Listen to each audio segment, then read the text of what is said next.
Nah, pada video kali ini kita akan membahas bagaimana kerja dari booster tanaman untuk tanaman kopi, khususnya baik Arabica ataupun Robusta. Nah, di sini saya akan menjelaskan secara detail dan berapa lama proses yang harus kita lihat setelah pengaplikasian dan berapa lama reaksi dari tanaman tersebut untuk sensitivitas dari tanaman itu menumbuhkan cabang-cabang baru yang kita kehendaki atau memangkas dari pertumbuhan vegetatif ataupun juga memaksa dia masuk kepada tahap pertumbuhan generatif. Generatif adalah pembuahan, vegetatif adalah pertumbuhan, ya teman-teman. Nah, oke. Sekarang itu saya sudah nyemprot ke beberapa tanaman ya, dan ini adalah hasil beberapa hari setelah saya lakukan ya. Ini adalah yang namanya titik meristem ya. Titik ini ya teman-teman, titik yang di sini ini adalah namanya titik meristem. Di sini yang harus kita rangsang teman-teman. Di sini satu, dan yang paling terpenting adalah di atas sini. Nah, karena petani kopi itu ya, ini petani kopi yang kita bahas, bahwa petani kopi itu menginginkan ranting yang banyak, rapat ya, buah yang banyak, dan menginginkan ketahanan pada tanaman itu. Semua petani pasti menginginkan itu. Namun petani hanya mengenal dan dikenalkan ya oleh sales-sales, hanya dikenalkan zat-zat tertentu yaitu N, P, dan K. Mereka tidak berpikir bahwa ada sintetis lain yang bisa kita kendalikan untuk mengendalikan tanaman itu. Jadi bukan tanaman yang mengendalikan kita atau mengendalikan para petani, melainkan petanilah yang mengendalikan tanaman itu. Contohnya seperti ini ya teman-teman. Ini baru beberapa kali pengaplikasian. Jadi pengaplikasiannya cukup disemprot ya. Kalau basah lebih bagus ya. Kalaupun tidak basah, yang terpenting mengenai titik dari pertumbuhan ataupun meristem. Nah, Bang, pertanyaannya, Bang, apakah pertumbuhan booster itu bisa digunakan pada masa generatif? Jawabannya bisa. Nah, ini tadi di awal video teman-teman melihat ya, kopi yang berbunga sendirian.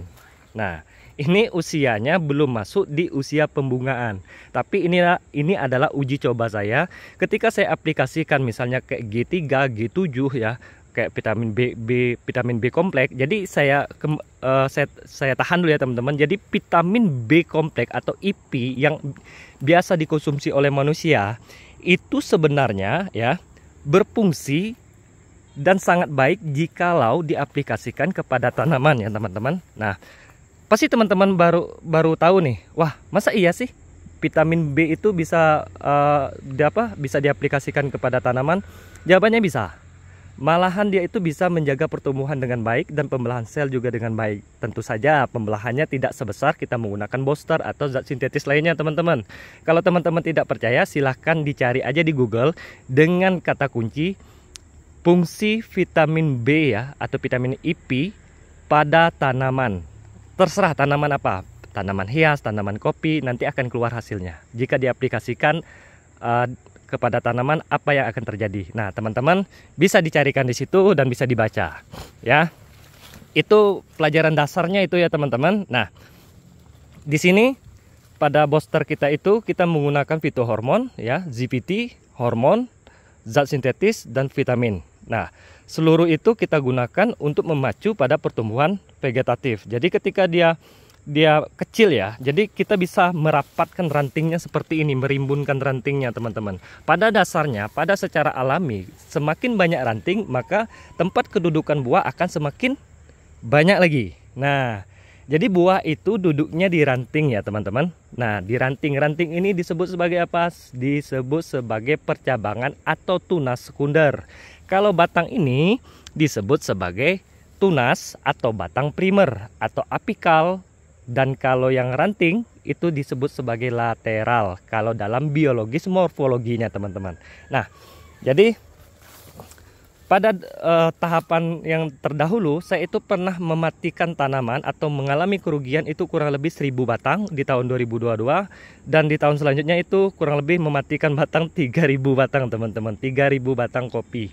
Nah, dan di lahan yang sama, lahan ini dan lahan kedua saya yang ada tower ya, mungkin bisa dilihat di video saya.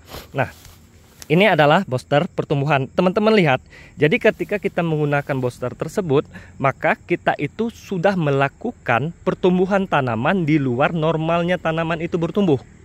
Mau teman-teman kasih MPK berapa banyak pun, dia tidak akan bisa ya melakukan pertumbuhan disamakan ya, atau dia tidak bisa melakukan pertumbuhan kalau kita tidak melakukan booster. Maksudnya gini teman-teman, pertumbuhan yang menggunakan zat-zat NPK ya, unsur-unsur hara lainnya, itu dia hanya melakukan pertumbuhan secara alami. Nah, yang melakukan dengan booster atau fitohormon, ZPT, zat-zat sintetis lainnya yang dipecahkan menjadi beberapa bagian, nah itu bisa melakukan ya pertumbuhan di luar normalnya pertumbuhan umum tanaman kopi, khususnya tanaman kopi di sini ya. Sebenarnya bisa digunakan pada tanaman apapun.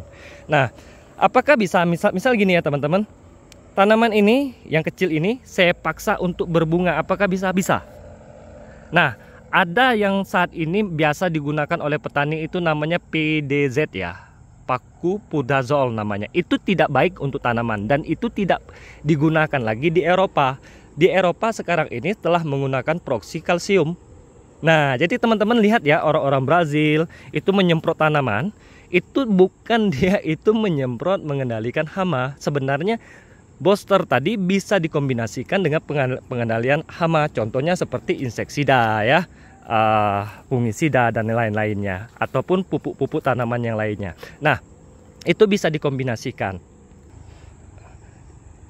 Sedangkan di Indonesia bahan baku tersebut belum tersedia. Saya sudah cari ya teman-teman, saya sudah cari, dan itu hanya ada dikirim dari China itu ke Indonesia.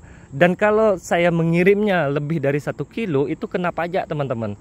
Bahkan 1 kilonya itu ada yang namanya pecahan dari sintetis ya, itu untuk memecah tunas di bawah ini ya teman-teman, seperti ini. Nah teman-teman lihat ya, nah seperti ini dia akan cepat memecah tunasnya, akan mengeluarkan mata tunasnya. Itu 10 gramnya harganya hampir 5 jutaan teman-teman. Bayangkan 10 gramnya harganya hampir 5 jutaan. Dan itu dikirimnya lama lagi. Nah, dan itu zat itu saya punya cuman 1 gram saja, lalu saya cairkan ya. Dia dalam bentuk seperti bedak ya, bedak tabur itu. Dia seperti powder. Itu saya encerkan dan saya cairkan dengan etanol, dan bisa dikombinasikan dengan air, dan sehingga bisa kita spray pada tanaman. Nah, Bang, bagaimana jika dosisnya itu kelebihan dan kebanyakan? Nah, kalau dosisnya kelebihan ya, jadi seperti ini ya konsepnya teman-teman. Booster saya itu setiap lahan setiap klon, setiap varietas dia itu memiliki sensitivitas yang berbeda-beda dalam penerimaan ya, dalam penerimaan zat yang kita aplikasikan pada tanaman tersebut. Contohnya dalam penerimaan misalnya ya, contoh penerimaan dari perangsangan dari ranting lateral misalnya ya, yang seperti ini. Nah, dia itu akan lama sekali. Nah, solusinya bagaimana? Ketika sensitivitas tanaman Anda di lahan Anda itu tidak tidak bagus ketika disemprotkan booster tersebut. Solusinya gampang sekali teman-teman. Yang pertama kali, naikkan dosisnya. Misalnya saya nanti akan dikirimkan misalnya rumusnya, Bang, rumusnya sekian ya. Abang gunakan konsentrasi 50. Nah, jikalau dia tidak mempan di konsentrasi 50, maka kita akan kendalikan di konsentrasi kurang lebih 100 ya. Konsentrasi dari zat tersebut. Nah, jikalau di 100 itu dia mulai keluar pupus lalu kuning-kuning ya, seperti kita lihat di ujung situ ya teman-teman. Ada salah satu tanaman, seperti inilah nih. Dia tetap tumbuh ya teman-teman, perhatikan ini. Tapi lihat, sensitivitas dia tidak bagus. Nah, ini bukan dikarenakan dari booster tadi. Ini dikarenakan yang pertama adalah keasaman dari tanah. Yang kedua adalah kurangnya tersedia nutrisi pada tanah tersebut, sumber daya alam atau disingkat sebagai SDA-nya. Makanya dia tetap bisa dikendalikan. Dia akan melakukan pembelahan sel sebesar 10-20 kali lipat dan memaksa menumbuhkan ya tunas-tunas baru, tetapi pertumbuhannya tidak maksimal. Berbeda dengan teman-temannya yang bertumbuh seperti ini. Nah, atau yang seumuran dengan dia ini yaitu. Nah ini beda ya teman-teman. Nah teman-teman bisa lihat yang itu dengan yang ini. Nah ketersediaan unsur hara di sini lebih maksimal ketimbangan di situ. Ya khusus untuk lubang tanam itu yang pertama, bisa jadi pH-nya, bisa jadi nutrisinya yang tidak mencukupi. Kenapa Bang kok bisa berkaitan dengan nutrisi? Nah, jadi tanaman Anda itu ketika di booster ya, dia itu melakukan pembelahan sel yang sangat besar sekali teman-teman. Itu nggak bisa dilihat dengan mata. Ya, dia itu melakukan pembelahan sel yang sangat besar sekali. Nah, ketika melakukan pembelahan sel itu, dia itu membutuhkan energi untuk melakukan pembelahan. Jadi sama seperti manusia pengen kerja tapi nggak dikasih makan, mati teman-teman, tetap bekerja hasilnya tidak maksimal. Begitu juga dengan tanaman. Nah seperti itulah analoginya teman-teman. Dan ini adalah ya hasil dari pertumbuhan ya, membooster, mempercepat, memangkas dari pertumbuhan vegetatif ya. Nah seperti ini. Di atasnya teman-teman bisa lihat daunnya mengkilat ya teman-teman. Mengkilat. Ini juga teman-teman bisa lihat bukan satu atau dua, hampir seluruhnya seperti ini semua teman-teman. Nah, dan di situ adalah tanaman yang saya pindahin, lalu saya semprot juga, tapi belum ada melihatkan tanda-tanda kehidupan ya. Nih, ini saya baru pindah tanam ini cabutannya teman-teman. Nah, saya uji coba saja. Nah, dan ini juga terlihat ya. Kalau yang mengikuti channel saya, dia akan tahu ini perubahannya bagaimana yang sebelum dan sesudah. Karena dulunya itu memang saya nggak membahas soal booster ya. Karena saya nggak mau mendoktrin teman-teman menggunakan zat sintetis, sedangkan saya sendiri belum melakukan itu. Nah, dan sekarang saya sudah melakukannya, sudah mendapatkan hasilnya, makanya saya bagikan ke sini. Dan ini ya, pertumbuhan dari primernya luar biasa. Jadi kita pacu ini tumbuh, lalu kita rangsang di sampingnya tumbuh juga. Nah, rantingnya kita rangsang tumbuh. Lihat ya teman-teman. Nah, sehingga ketika dia membesar ya, dia itu seimbang, bukan hanya tinggi saja ke atas, tapi kiri kanannya juga terdapat ranting teman-teman. Nah, nih ya, ini kurang nutrisi juga nih ya. Nah lihat itu tanaman sakit tuh. Kita perhatikan teman-teman ya, ini atasnya udah keluar ya, tuh ya. Nih ini bukan settingan ataupun editan ya teman-teman, ini juga dilihat sendiri hasilnya. Nah ini baru satu kali pengaplikasian dan termasuk hari ini adalah yang kedua kalinya. Artinya ini belum sampai hasilnya, terlihatnya cukup cepat, belum sampai 1 mingguan ya teman-teman. Ini baru berapa hari yang lalu, besok baru masuk 1 minggu di hari Kamis. Nah ini tanaman sakit ya teman-teman, bisa dilihat nih. Nah ini nggak ada settingan dan saya tidak pernah mengedit video. Jadi setiap video yang saya buat di lahan ini langsung saya upload ya teman-teman. Nah nggak ada pakai edit-edit. Nah jadi seperti itu ya. Mudah-mudahan teman-teman semuanya paham dengan apa yang saya jelaskan. Jadi penggunaan booster itu harus diselingi dengan nutrisi. Nutrisinya apakah sama Bang dengan nutrisi ya? Dengan nutrisi jika tidak diberikan booster. Contohnya gini, kemarin saya itu ada pemupukannya 1 batang saya kasihkan MPK-nya 30 gram Bang. Nah, kalau menggunakan booster Anda hanya cukup memberikannya kurang lebih 15 gram. Jadi dipangkas 50% ya teman-teman.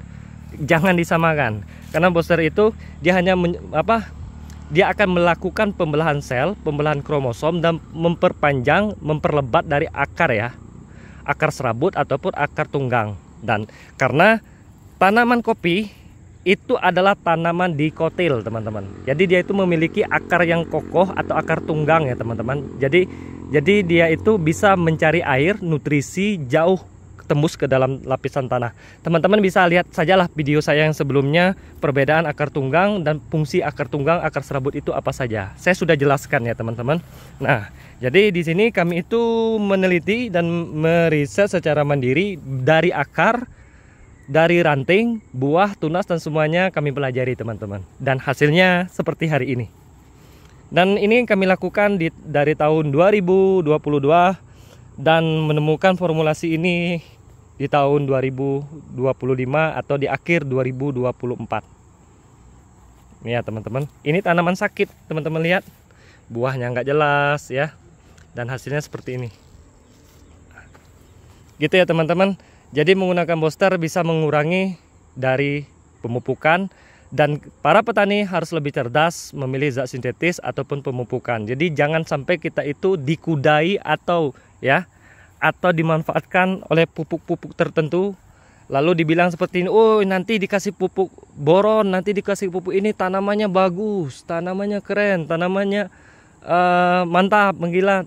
Enggak ya teman-teman, sebenarnya pada pengaplikasian jikalau kita tahu dengan zat sintetis, zat-zat tertentu yang untuk mengatur pertumbuhan tanaman ya, atau untuk mengarahkan tanaman itu mau bagaimana, mau berbunga atau mau berbunganya sebelah saja, yang sebelahnya tidak berbunga itu bisa. Dan bahkan merubah dari tampilan tanaman itu juga bisa. Itu namanya variegata ya teman-teman. Dan itu harus dilabor teman-teman. Dan yang sudah di dalam botol itu baru bisa kita uji coba di lahan kita. Jadi setiap lahan memiliki sensitivitas yang berbeda-beda. Dan mudah-mudahan teman-teman memahami apa yang saya sampaikan ya. Di sini saya tidak menjatuhkan para penjual pupuk ya teman-teman. Tapi saya hanya ingin menjelaskan bahwa kinerja dari petani akan semakin mudah, pemupukan akan semakin hemat dan irit, dan pertumbuhannya akan jauh lebih bagus. Tentu saja selalu lihat dan cek pH-nya terlebih dahulu. Itu saja teman-teman yang bisa saya sampaikan kurang lebih dalam penyampaian ini. Kalau ada salah saya mohon maaf, dan saya akhiri dengan wassalamualaikum warahmatullahi wabarakatuh.